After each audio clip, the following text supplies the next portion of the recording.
అండి శాంతిప్రియ హైదరాబాద్ నుంచి రాస్తున్నారు. మహిషాసుర మర్దినికి ప్రీతిపాత్రమైన పుష్పాలు నైవేద్యాలు ఏంటి తెలియజేయగలరు అంటూ రాస్తున్నారు. అమ్మవారికి ముఖ్యంగా మహిషాసుర మర్దిని సమయంలో ఈ అలంకారంలో ఆమెకు రక్త పుష్ప రక్తాన్న ఇవి ఎర్రని పూలతోటి అట్లాగే కుంకుమ కలిపినటువంటి ఎర్రని అన్నము ఎర్రని పండ్లు ఇటువంటి వాటితో అమ్మవారు చాలా ప్రీతిపాత్రంగా ఉంటుంది. ఆ ఇష్టమైనటువంటి వాటిని నైవేద్యం పెట్టడం, అటువంటి వస్త్రధారణ చేయటం అవి అలంకారాలు చేస్తూ ఉంటారు.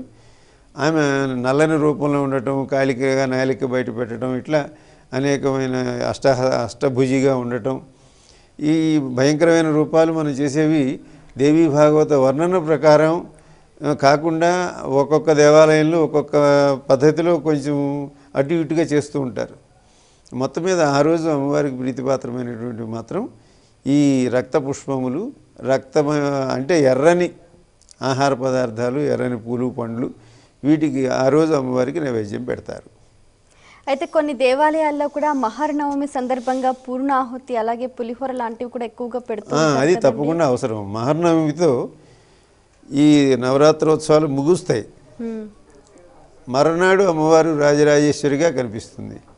కాబట్టి పూర్ణాహుతికి తప్పకుండా పూర్ణాలు, గారెలు ఇటువంటివి తప్పకుండా అవసరం.